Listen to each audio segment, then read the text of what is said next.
अमेरिकी president Donald Trump ने रूस और यूक्रेन के बीच शांति कराने में कोई कोर कसर नहीं छोड़ी, लेकिन इसके लिए उन्होंने 28 पॉइंट का पीस प्लान भी दिया है। लेकिन ऐसा लगता है कि ट्रंप एक युद्ध खत्म करके दूसरा युद्ध शुरू करने वाले हैं। नमस्कार, मैं हूं आशीष त्रिपाठी आपके साथ। दरअसल वेनेजुएला को लेकर अमेरिका की गतिविधियां अचानक तेज हो गई और संभव है कि ट्रंप तख्ता पलट करना चाहते हैं।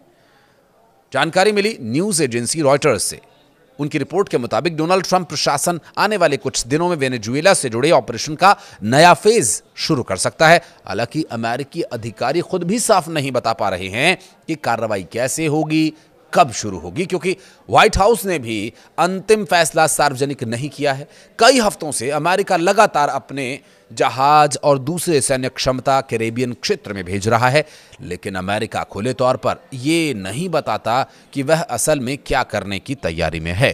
4 अमेरिकी अधिकारियों ने दावा किया कि शुरुआती कदम वेनेजुएला में सीक्रेट ऑपरेशन हो सकते हैं और इनका सीधा निशाना वेनेजुएला के राष्ट्रपति निकोलस मादुरो की सरकार होगी। अमेरिकी अधिकारी इसे ड्रग तस्करी के खिलाफ अभियान बता रहे हैं। मादुरो पर आरोप यह है कि ड्रग नेटवर्क को शरण देते हैं। मादुरो इन आरोपों से इनकार करते हैं और इधर ट्रंप प्रशासन मादुरो को हटाने के विकल्प पर विचार भी कर रहा है। वेनेजुएला की सेना पहले से कमजोर है और रॉयटर्स की रिपोर्ट के मुताबिक कई यूनिट्स तो स्थानीय कारोबारियों से खाने तक का इंतजार कर रही हैं। ऐसा हाल गहराते संकट का हिस्सा माना जा रहा है, जिसकी वजह से मादुरो सरकार संभावित हमले की स्थिति में लंबे समय तक प्रतिरोध वाली रणनीति पर चर्चा कर रही है। अमेरिकी रक्षा मंत्री पीट हेगसेथ ने पिछले दिनों कहा था कि वेनेजुएला के खिलाफ सन्नाटे और ओवरट यानी छिपी और खुली दोनों तरह की कार्रवाई की तैयारी है। सोमवार को अमेरिका कथित ड्रग नेटवर्क कार्टेल दे लोस सोलेस के विदेशी आतंकी संगठन घोषित करने जा रहा है और अमेरिका का दावा यह है कि इसका नेतृत्व मादुरो करते हैं। उधर समुद्र में भी तनाव दिखाई दे रहा है। कुछ दिन पहले रूस का सीहॉर्स नाम का टैंकर वेनेजुएला जा रहा था, लेकिन रास्ते में अमेरिकी विध्वंसक जहाज यूएसएस स्टॉकडेल उसके सामने आ गया। इसके बाद रूसी जहाज ने यू टर्न लिया और क्यूबा की ओर मुड़ गया।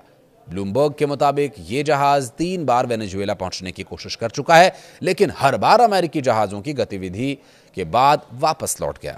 अमेरिकी पक्ष ने इस पर कोई आधिकारिक बयान नहीं दिया है।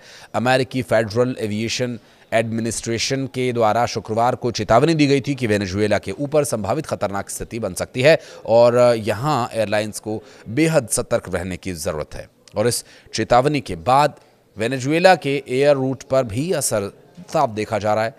अमेरिका की ओर से जारी संभावित खतरे की चेतावनी के सिर्फ एक दिन बाद कई बड़ी इंटरनेशनल एयरलाइंस ने काराकस से अपनी उड़ानों को रद्द कर दिया। शनिवार को यह कदम उठाया था और अचानक यात्रियों में यह कदम उठाए जाने से अफरा तफरी भी देखी गई थी, क्योंकि फ्लाइट ट्रैकिंग साइट जो फ्लाइट रेडर 24 और कई अन्य रिपोर्ट्स के मुताबिक ब्राज़ील, कोलंबिया, चिली की, त्रिनिदाद एंड टोबैगो कि कुछ एयरलाइंस ने अपनी निर्धारित उड़ानों को भी रद्द कर दिया था।